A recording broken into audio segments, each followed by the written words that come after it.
Bei deinem Asus Tor NAS steht Sicherheit an erster Stelle, besonders dann, wenn du es über das Internet erreichen willst. Viele setzen dabei auf Tailscale, um eine sichere VPN-Verbindung aufzubauen. Doch auch mit Tailscale solltest du deine Firewall-Einstellungen nicht vernachlässigen. Denn standardmäßig ist dein NAS oft aus dem gesamten lokalen Netzwerk oder sogar aus dem Internet erreichbar, selbst wenn du Tailscale nutzt. Um das zu verhindern, kannst du gezielt dafür sorgen, dass nur deine eigenen Tailscale-IP-Adressen Zugriff auf dein NAS erhalten und alle anderen Verbindungen blockiert werden. Das bringt gleich mehrere Vorteile.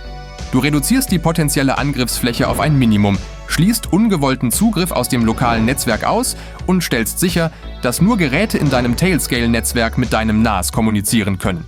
Egal ob du zu Hause bist oder unterwegs. Und das Ganze lässt sich mit wenigen Klicks in der Asus Tor Firewall umsetzen. Schauen wir uns das genauer an. Zuerst öffnest du das ADM und gehst in den ADM Defender. Dort gehen wir auf den Reiter Firewall, aktivieren die Firewall und erstellen ein neues Profil.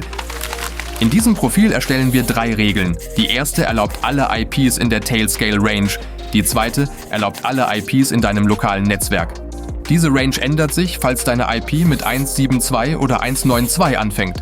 Und als letztes mit der dritten Regel schließen wir alle IPs aus.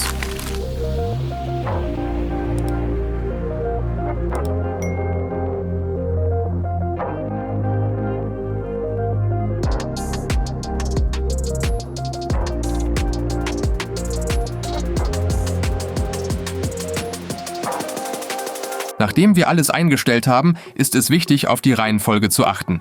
Die Regeln, die weiter oben sind, haben eine höhere Priorität und werden zuerst beachtet. Damit unser System funktioniert, sollte die lokale IP als erstes, die Tailscale-IP in die Mitte und als letztes die Deny-All-Regel.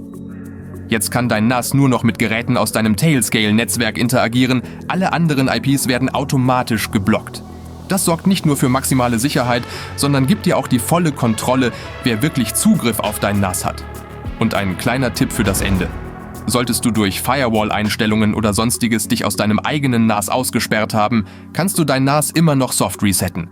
Drücke mit einer Papierklammer 10 Sekunden lang den Reset-Button und deine User- und Netzwerkeinstellungen werden zurückgesetzt.